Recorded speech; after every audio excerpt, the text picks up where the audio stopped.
Hi everyone, my name is Juan. I am Just One Reader. Welcome back to my channel. Today you are joining me for another recent reads update video. I will be discussing briefly three novels that I have read recently. Two of them were just mind-blowingly amazing, and the other one thoroughly enjoyable, albeit a little bit disappointing, but still very good nonetheless. So the first one that I will be discussing, I actually made a separate review for. It's already up in my channel, so you can go check it out if you're interested. It's Swamplandia by Karen Russell, or how the French say it, Karen Rosel, which I love because there's a lot of YouTube videos of Karen Russell in French, and it's just hilarious. So Karen Rosel, or Karen Russell, this book was just amazing. Like, it's like nothing I've ever read before. It's the book that has haunted me the most. It actually visits me very frequently in my dreams, in my nightmares. It follows me around. I constantly think about it. I'm always reminded of the characters and the writing. It's such a poetic, lyrical, beautiful, luscious book. It's not for everyone. Some people, it's a very polarizing book. Some people are very disappointed. Some people love it. I'm obviously one of the people that think that this is like a gem and a treasure. And Karen Russell herself, to me, is a gem and a treasure that needs to be almost worshipped. She is such an inspirational person. She's a wonderful author, and she's just such an authentically, genuinely nice person. Go watch her videos, her interviews, the readings that she does of her work. She's just the nicest. And it's just, I'm completely obsessed with her. I actually want to write a paper on her and her body of work because she has this novel out, and she also has two collections of short stories which I really want to read. So Swamplandia, like I said, I have a separate review on, but suffice it to say that this book was dreamlike, and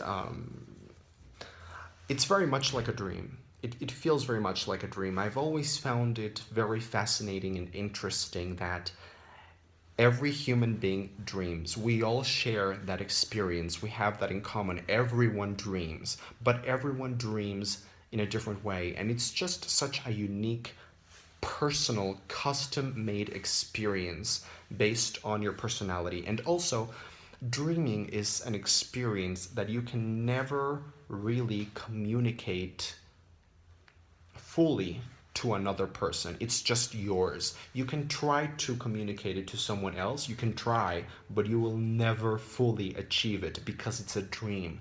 Because language is not enough. You can never quite reach the actual experience that you had.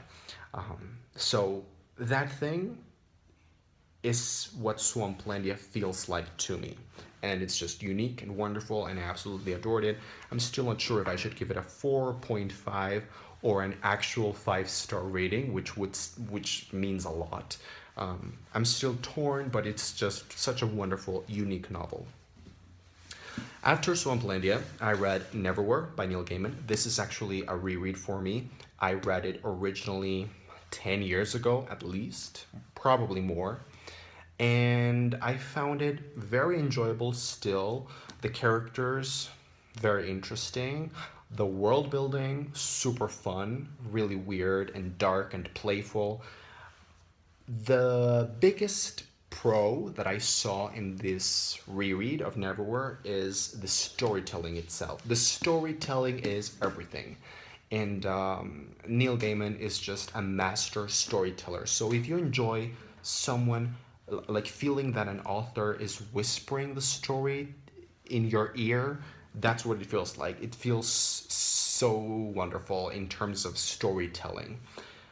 The biggest disappointment, however, was that the writing sometimes felt quite simple and quite young adult literature. It felt like I was reading young adult because It was just super fast-paced, super plot-driven. The characters, although very enjoyable, felt like caricatures because they were just not very well developed. They were not very deep, and the story itself left a little bit to be desired, but it was still very enjoyable. And I would give it objectively. I mean, I know this is one of my favorite books because of the memories attached to it, and Neil Gaiman is my Uncle Neil. I love him.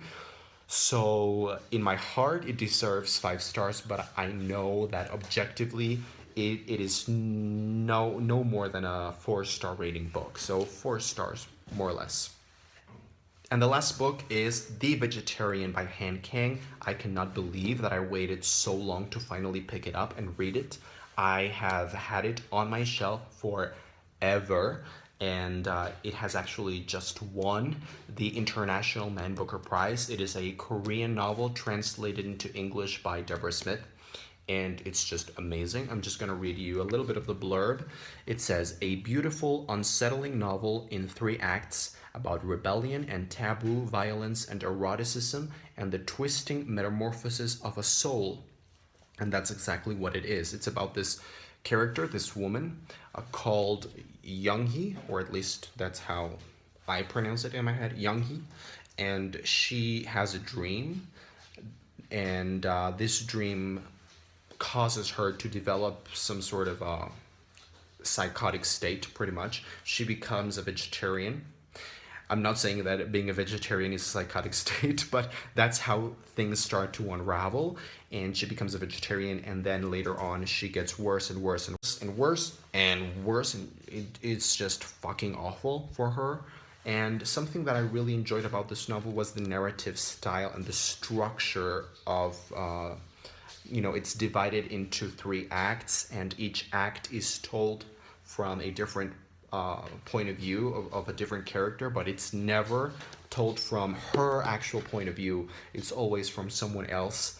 So we're sort of looking at the story from a distance, but it's also a very intimate story. So I really loved the juxtaposition of those issues, those themes of closeness and distance and intimacy, and I think that's really very well mixed into not just the story, but it's reflected in the narrative structure, and that's really cool. So the biggest pros about this book are the narrative structure, I think. The language, the prose is so fucking amazing. It's beautiful, it's poetic, it's lyrical, it's textured and flavorful. I was very engaged. It's very fast and short, but it's so powerful and complex. The themes are to die for, and I want to read for you the last paragraph in the novel. This is not a spoiler. It will not spoil anything. It's just random, beautiful writing, just to give you a little bit of a sample of the writing, and it says, quietly, she breathes in. The trees by the side of the road are blazing, green fire undulating like the rippling flanks of a massive animal, wild and savage. Inhi stares fiercely at the trees, as if waiting for an answer, as if protesting against something. The look in her eyes is dark and insistent. I really enjoyed it. I loved it. I could not give it a 5-star rating because it's not like some other books that I've given 5 stars to that are just like, oh yes. No, this was very, very good, and it probably deserves a separate review. So you can let me know if that's something that you would be interested on. And yeah, really, really, really, really recommend it, and I'm so glad that I finally read it.